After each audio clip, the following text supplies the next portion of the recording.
दोस्तों स्वागत है आपका आज के इस नए वीडियो में। इस वीडियो में हम बात करेंगे जो बीएसपीसीएल की वैकेंसी आई थी। आप सबने देखा भी होगा कि बीएसपीसीएल की वैकेंसी आई थी, उसमें काफ़ी अलग अलग पोस्ट थे, जैसे कि टेक्नीशियन के पोस्ट थे, जेई के पोस्ट थे और भी अलग अलग डिपार्टमेंट के पोस्ट थे। तो उस पोस्ट को क्या किया गया, जो फॉर्म फिलअप का डेट था, जो कि 1/4 से फॉर्म फिलअप होना स्टार्ट होना था, 1/4/24 से फॉर्म फिलअप स्टार्ट होना था, पर कुछ कारणवश जो कि आयोग ने रीज़न बताया है कि टेक्निकल इशू के कारण फॉर्म को डेट को एक्सटेंड कर दिया गया है। और ये कब खुलेगा इसके बारे में देखिए अभी क्लियर नहीं मेंशन किया गया है, बट आयोग की तरफ से जो न्यूज़पेपर में आ रहा था वो बोला था कि 15 से 20 दिनों के अंदर फॉर्म स्टार्ट हो जाएगी।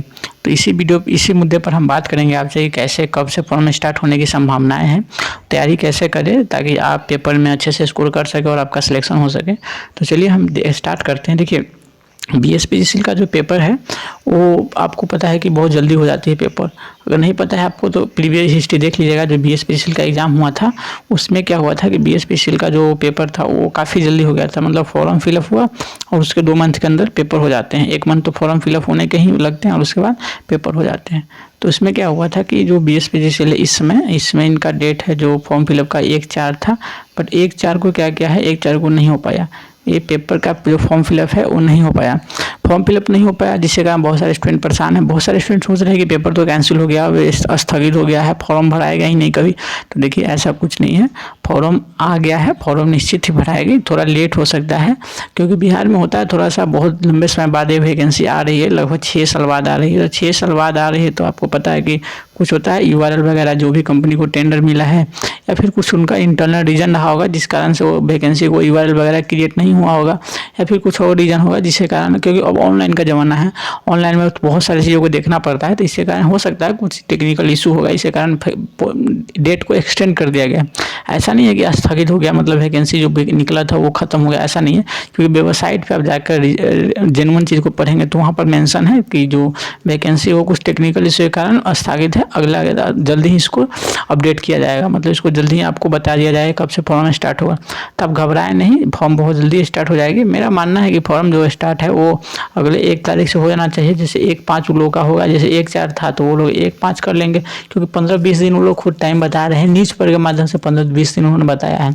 मान लेते हैं 15 से 20 दिन, अगर लेट भी होगा 20 दिन हो गया तो इस मंथ का लास्ट ही हो जाएगा। तो वो लोग सोचेंगे कि 1 तारीख से 1/5 से फॉर्म को हम स्टार्ट करवा लेते हैं, तो ये भी हो सकता है 1/5/24 से फॉर्म स्टार्ट हो सकता है। क्योंकि देखिए बहुत ज़्यादा लेट हो जाएगा, क्योंकि 1 मंथ का टाइम उन्होंने ले लिया है ऑलरेडी, तो 2 मंथ हो जाएगा अगर, क्योंकि 1 मंथ पहले ही नोटिफिकेशन आ चुका था, मार्च में नोटिफिकेशन आ चुकी है, तो अप्रैल हो जाता है 1 मंथ, उसके बाद फिर मई हो जाता है। तो ये सब काफ़ी फैक्टर है जो कि देखा जाए तो मई में फॉर्म स्टार्ट हो जाएगी, निश्चित हो जाएगी। आप घबराएं नहीं कि हाँ, बहुत सारे यूट्यूब पर बता रहे हैं कि पेपर कैंसिल हो गया, फॉर्म भराएगा ही नहीं कभी, बहुत सारे अलग अलग रीज़न बता रहे हैं, बट ऐसा कुछ नहीं है। आप टेंशन ना ले, फॉर्म फिलअप होगा, एकदम निश्चित होगा, ठीक है। फॉर्म फिलअप होगा और फॉर्म फिलअप मैं बता दूं 1 तारीख से हो जाना चाहिए, एकदम 1 तारीख से हो जाएगा, 1/5/24 से हो जाएगा। मेरा जहाँ तक अनुमान है 1/5/24 से फॉर्म फिलअप स्टार्ट हो जाएगा।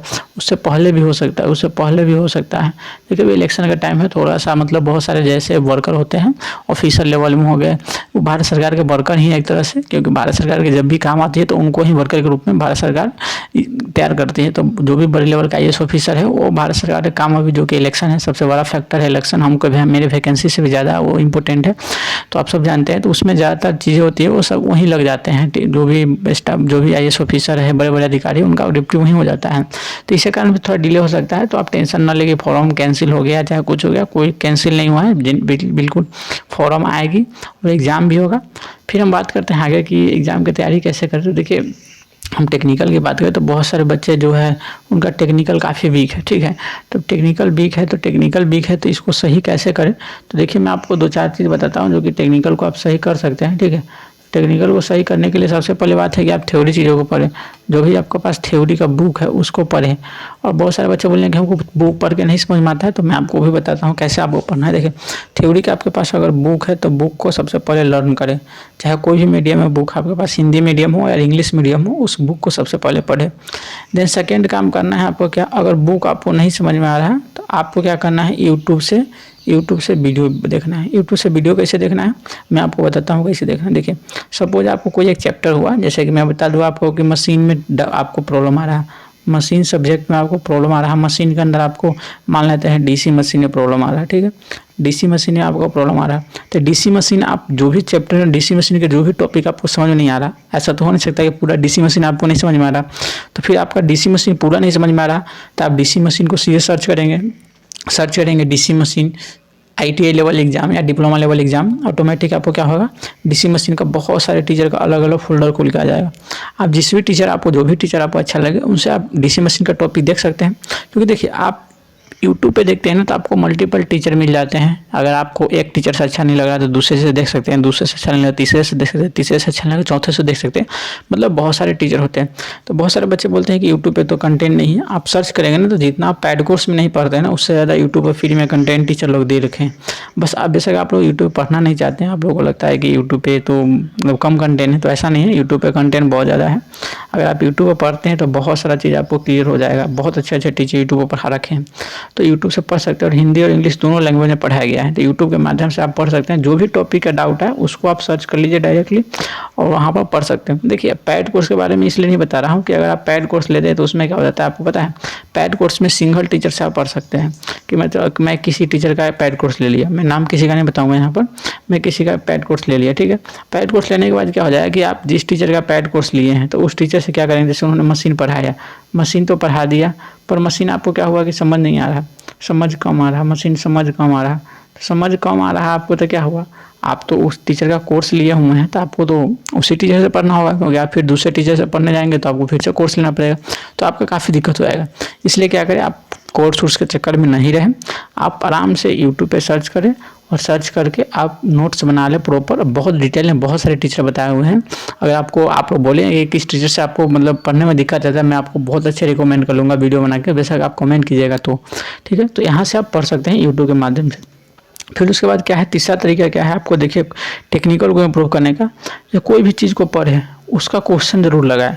जैसे मैं बता देता हूँ आपको कैसे क्वेश्चन लगाना। मान लेते हैं कि आपने डीसी मशीन पढ़ा, मैं डीसी मशीन का ही एग्जाम्पल ले रहा हूँ। मान लें कि आपने डीसी मशीन पढ़ा, ठीक है, डीसी मशीन पढ़ लिया तो इसका डीसी मशीन में डीसी जनरेटर आपने पढ़ लिया। मान लेते हैं कि डीसी जनरेटर आपने पढ़ लिया, डीसी जनरेटर पढ़ लिया। डीसी जनरेटर के जितने भी क्वेश्चन है कम से कम अपना 150 से 200 MCQ लगाए, चाहे वो हिंदी मीडियम में हो चाहे इंग्लिश मीडियम में। 150 से 200 क्वेश्चन का प्रैक्टिस करें।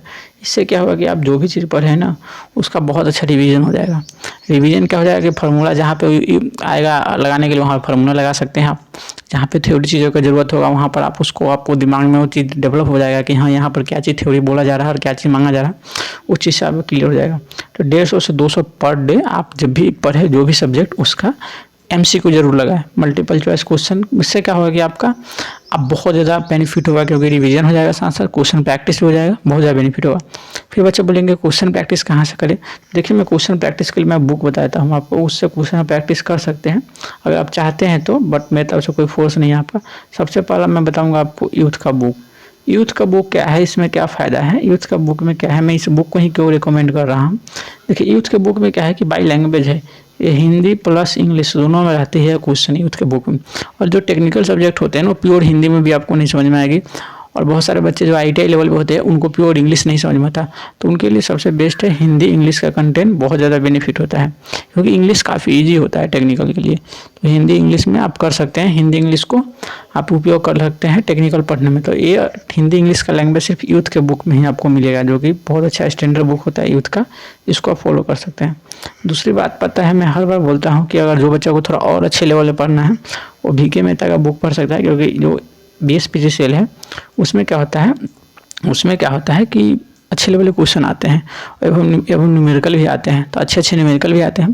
तो उसमें क्या है कि आपको अच्छे लेवल का बुक पढ़ना होगा, स्टैंडर्ड बुक पढ़ना होगा, तो उसके लिए आप VK मेहता का बुक को फॉलो कर सकते हैं। तीसरा मैं बुक रिकमेंड करता हूँ आपको, वो है JB गुप्ता का। जो बच्चे और भी इससे ज़्यादा पढ़ना चाहते हैं उसके लिए JB गुप्ता बुक है। ये बुक बहुत स्टैंडर्ड हो जाते हैं, लगभग BTech लेवल के बच्चे इसको पढ़ते हैं, डिप्लोमा वाले भी नहीं पढ़ते। पर इसका कि मैं बताऊंगा कि इसका जो 1 लीनियर MCQ है ना, इस बुक से कर ले, बहुत बेनिफिट होगा इस बुक से। और इस बुक का जो क्वेश्चन प्रैक्टिस है 5 ईयर प्लस क्वेश्चन वाली इसकी बुक आती है, जो कि मेरे यूट्यूब चैनल पर मिल जाएगी आपको, आप देख सकते हैं वो बुक कैसा है। तो उससे आप प्रैक्टिस कर लीजिए VK मेहता से। अगर आप ये नहीं पढ़ पाते तो इसका कोई दिक्कत नहीं, बट इस बुक को जरूर पढ़ ले जो मैं बता रहा हूँ ना, ये वाली बुक, इसको जरूर पढ़ ले आप। क्या नाम है, VK मेहता को जरूर पढ़ ले, आप चाहते हैं पढ़ना तो। फिर बता दूं कि अगर और भी बच्चे जो प्योर हिंदी वाले हैं तो उसके लिए बता दूं ना, ये कौटल्या क्लासेस के, ठीक है, एक बुक आती है, कौटिल्य क्लासेस की बुक आती है, रामबाण नाम से आती है, तो उस बुक को पढ़ सकते हैं। लेकिन इसमें प्योर हिंदी में कंटेंट है, ठीक है, हिंदी में है, तो इस बुक को पढ़ सकते हैं, इसमें कोई दिक्कत नहीं है।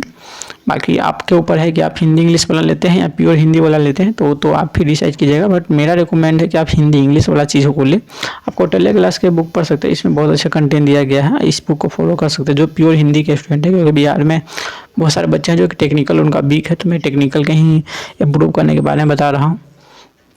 फिर आता है कि देखिए BSPCL के एग्ज़ाम में न्यूमेरिकल क्वेश्चन बहुत आते हैं, न्यूमेरिकल क्वेश्चन बहुत आते, न्यूमेरिकल को कैसे सॉल्व किया जाए।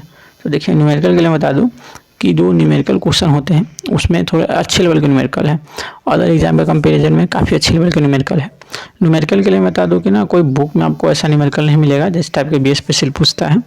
तो उसके लिए बताऊँगा कि जो यूट्यूब पर क्वेश्चन प्रैक्टिस कराया गया है, जो कि सीधे सर्च करेंगे जो भी टॉपिक आपका डाउट है उसका क्वेश्चन प्रैक्टिस न्यूमेरिकल सर्च करेंगे। जैसे मैं बता दूं सर्किट ब्रेकर BSPCL में टॉपिक है और सर्किट ब्रेकर का न्यूमेरिकल अच्छे आते हैं इसमें, तो सर्किट ब्रेकर सर्च करेंगे यूट्यूब पर, circuit breaker numerical question practice YouTube पर सर्च करेंगे।